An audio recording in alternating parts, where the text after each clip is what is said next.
6 months ago, I completed my LFM license, but recently I had a thought. Can you pass this test with the slowest car and the slowest setup in ACC? Well, in this video, I'm going to give that exact thing a go, and you'll quickly see that this was a lot more of a challenge than I anticipated.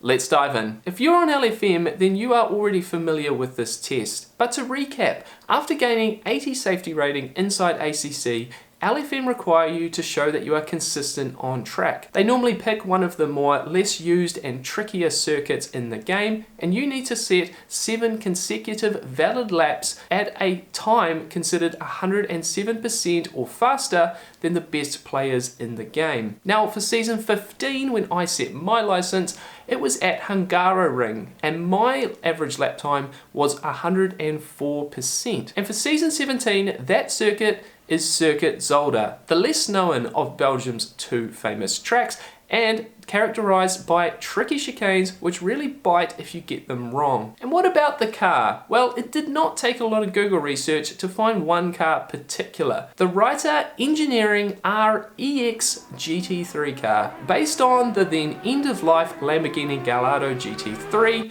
Writer Engineering have made it wider with more aero and more power to bring it up to the current GT3 regulations at the time. It's safe to say that this car had little to no success in the real world, as this small team was fighting against all of the large manufacturer-backed teams in the GT World Series at the time, and it only raced a few seasons as a result. And in terms of setup, you guessed it, we are using the safe preset. I have never used the safe preset to drive at all, but it has very modest settings with none of the min-max meta type settings you see in custom setups, and apart from tyre pressures, there is no other adjustments to this setup. So, high ABS and traction control, the endurance brakes 2, and 62 litres of fuel in the tank. The scene is set, let's jump on track and work out how difficult this will be. Right, time to jump out of the lane, get on track and get my first impressions of this Writer Engineering GT3 car. And my first impression was a bit of a shock. Understeering off at turn number 3 on the outlap, that was a bit of a surprising moment and my first show of how difficult this was going to be. The other thing to note was how hard it was to get this car stopped. My braking markers had to be significantly adjusted versus what I was used to in the more modern GT3 cars around Zolder, and that was going to take a few laps to get up to speed with, at 35.6 on my first flying lap. Now we are looking at 1 minute 32.5 as the 107% lap time, so it quickly became apparent at how much work I had to put in to get on top of this car. Now the practice server that I was using was a custom one in single player mode. I was not willing to interfere with anyone doing their real LFM licenses at all in this challenge. So we are doing our own custom one here, but replicating the 23 degrees that the LFM servers are. Now we're on a half decent lap here and we are half a second up on our personal best, a 133 point flat, and we do go under the 132.5 by a whisker. But the next lap you can see how quickly it is able to be undone on this track.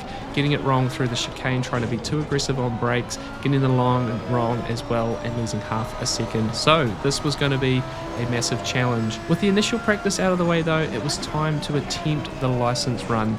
And once again we're in that custom practice server in single player mode, and you can see how many times it takes me to actually get this one a full 7 laps completed. Running wide here at turn number 8 and hitting the barrier, also running wide at turn 3 a number of times. The whole process was actually really frustrating. Now remember, to replicate the license run, it's an outlap and then 7 consecutive laps thereafter. So every time I invalidate a lap, it was a case of me come back in the pits, do another outlap and give it another go. I also knew I had to really drive on the limit to actually achieve the lap time that I needed. So to do 7 of those laps was going to be a real challenge, and it was actually getting really frustrating. But we did actually get a chance to put it together, and we're going to bring you along for the 7 best laps that I do here at Zolder and see if it is even possible to get an average time under that 1 minute 32.5. Coming around the first corner here, nice and conservative, and in practice prior we have done a 1 minute 32.09 as best lap, so the delta that you're seeing there is in reference to that. Now this first lap after the out lap, I was having to really push quite hard and work really hard at trying to get the temperature and pressures up in the tyres during the out lap. If I had a very casual out lap, the tyres would simply be too cold, and producing a good first lap was going to be very difficult. Coming through the chicane here, and again I could not go long at the chicane. I very quickly realised that if I took too much of the second part of the chicane, the curbing there, it would completely throw the car, and even getting the car stopped down here was really tricky, and really having to play with those track limits through those two apexes. Now on some of the more modern cars you can actually completely launch the car over the second part of that first chicane and really get the car hard over those curbs at the second chicane as well, making up a lot of time, but you could not do that in this car at all. You had to be very pinpoint accurate in getting through there, and if you ran long you would lose a lot of time in the process. Now we're coming through to finish lap number 1 here. This last chicane was good for me. I didn't have too many problems getting through here most laps. So we're going to come out the other side here and set a pretty good first lap here. 1 minute 32.225. Remember, we're trying to average our lap times as a 132.5, so I've created a little bit of a buffer there, and hopefully we can hold on to as much of that over the next 6 laps. Good through sector 1 here on this lap as well, showing just purple on the delta. Coming up to turn number 4 here, this was a tricky one for me. We ran wide a number of times, had to just be patient to get on the throttle, but the upside of the safe preset was very much the fact that once you could get to the right point on track, you could just jump on the throttle and you have no issue at all with the car stepping out at all. Now we get the car through the chicane really nicely there, and we're going to go up in the purple time there by a tenth. Don't want to outbrake myself down into the chicane here. I want to try and get as much of this first apex as I can to open up the second part. Again, I'm a bit shocked now that I'm looking at the replays at how fine I was really cutting the margins there through the chicane with track limits. Again, you've got to remember with this license run, it's 7 valid laps. If I invalidate any of these laps, this whole run is definitely forfeited. So I had to be aggressive to get the lap time, but I had to be accurate enough to not pick up any invalid laps. Coming down to the last set of corners here on this second flying lap, and I'm still showing purple. I'm going to come out the other side, a tenth up, 2 tenths up now as we head towards the line, and we're going to produce our first and only 1 minute 31 second lap time, a 131.917, creating even more of a margin to that average lap time 132.5. Coming through the first corner though, we immediately lose almost 2 tenths, gaining a little bit back through turns 2 and 3, but it's going to show this lap particularly how quickly you can begin to lose some of the margin. Coming around turn 4, once again I'm getting a little bit more patient there, having gone off twice earlier in the day. And to be clear, I've probably been at this for nearly a couple of hours at this point. We've been setting a lot of stints, so I was really keen to just try and get one stint done and at least show that I was capable of doing 7 laps. Now coming down to the second chicane here on lap number 3 of this stint. I got a little bit long in that first one, really cutting it fine on the margins there for that second part of the chicane, but we are losing more time through this set of corners. Coming out towards the hairpin now on this lap over the crest, and you definitely don't want to outbrake yourself down here. Getting it stopped, and I do outbrake myself, and this is, you can see on the delta just how much time you lose by going too deep in the braking zone.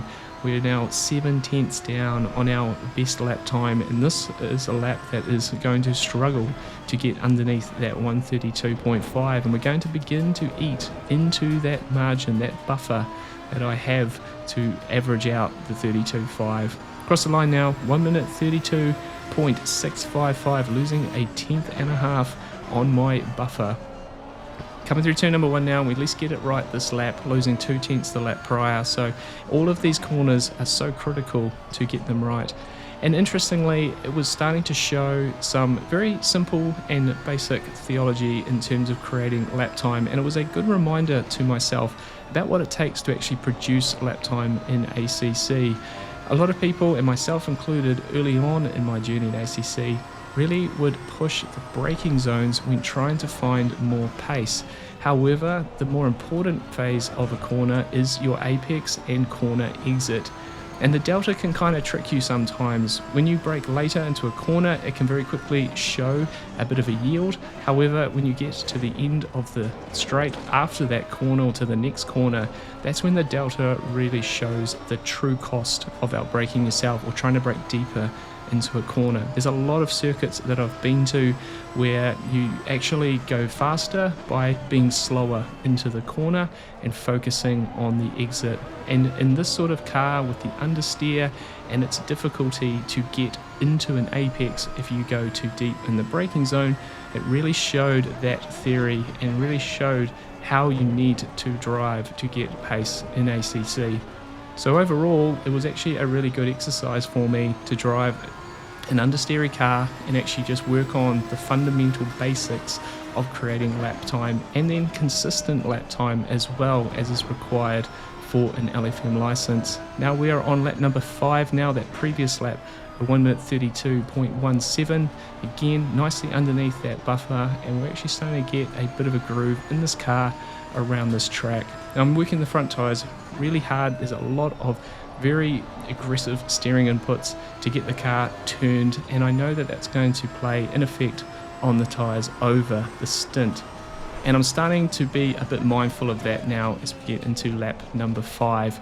Nicely through the chicane on that lap, and we're showing a tenth and a half down on our best lap, but that would be enough still to get this particular 7-lap stint done on time average. A little bit long into that second chicane and working really hard to avoid track limits there.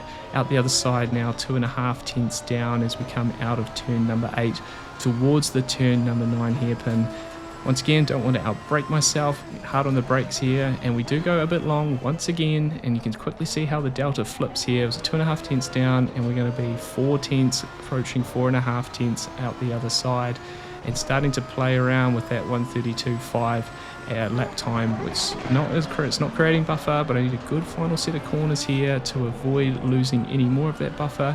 It's going to be a bit on the cards here. Come across the line now to complete lap number 5, and that is a 132.442, so just underneath that margin. Another reset for me here, which get out of turn 1 really nicely there, almost a tenth up. Again, don't want to be too aggressive. I'm going to miss the apex here at turn 2, trying to find speed out the other side, losing that advantage that I made through turn number 1.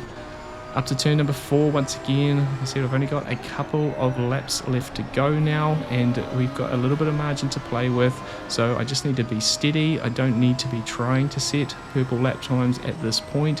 The goal is to try and complete this challenge and not completely blow it out of the water, knowing what this car is just capable of. Through the chicane now, 2.5 tenths down on this lap, so I don't want to lose too much more time with the trickier part of the lap still to go here.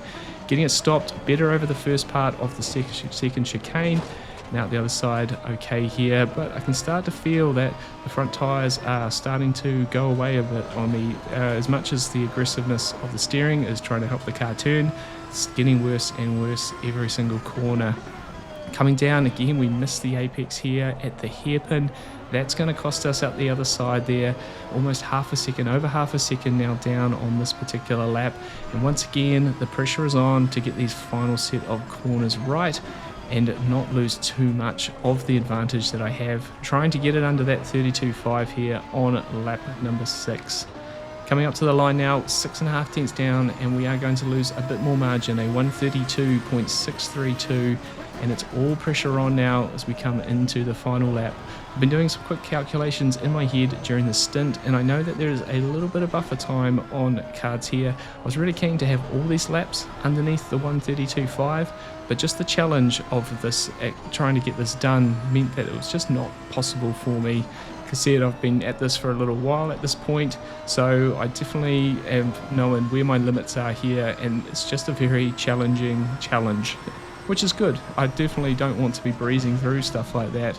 These LFM licenses are hard, and I spent a lot of time doing my initial one when I got into LFM, and it's credit to LFM that they put at least a challenge on this test and that it's not a case that everyone can just jump in and get this one finished. Now we go long at that second chicane, and I just managed to keep it inside the track limits. The car is definitely starting to go away on me on tyres. It definitely doesn't feel as good as it did at the start of the stint, and I don't want to overdrive it here into the hairpin. Just want to get it stopped, get it turned. Again, I missed the apex by a tiny little bit. Such a tricky braking zone to get right. 3/10 down on this lap, but I'm pretty sure at this point it's going to be enough to get this 7-lap stint under the target time. Final corners now, don't want to make any mistakes, don't want to pick up a track cut at the last. We're going to come out the other side now, nearly 5/10 down, but we are again pretty confident that we have completed this challenge.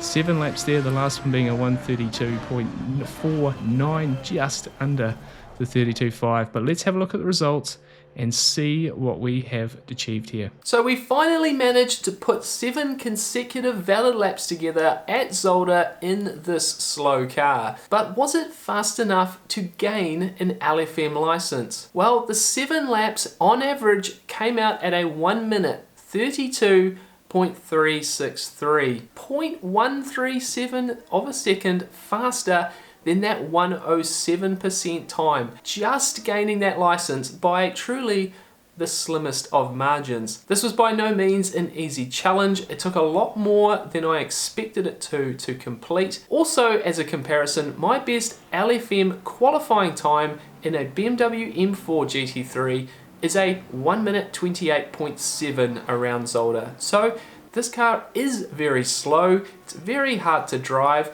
and if you're taking on your LFM license for the first time, I would totally recommend using one of the newer GT3 cars. I truly enjoyed taking on a new challenge in ACC. I hope you guys really enjoyed watching that as well. Is there any other challenges that you think might be worth me trying also? And if you're new to finding my channel, I have all of my LFM journey on the channel, all the races, my initial license run, rookie class, etc. So feel free to go check that out if you want to see some of my other driving. As always though, race hard, stay positive. We'll see you in the comments, and we'll see you also in the next video. Cheers.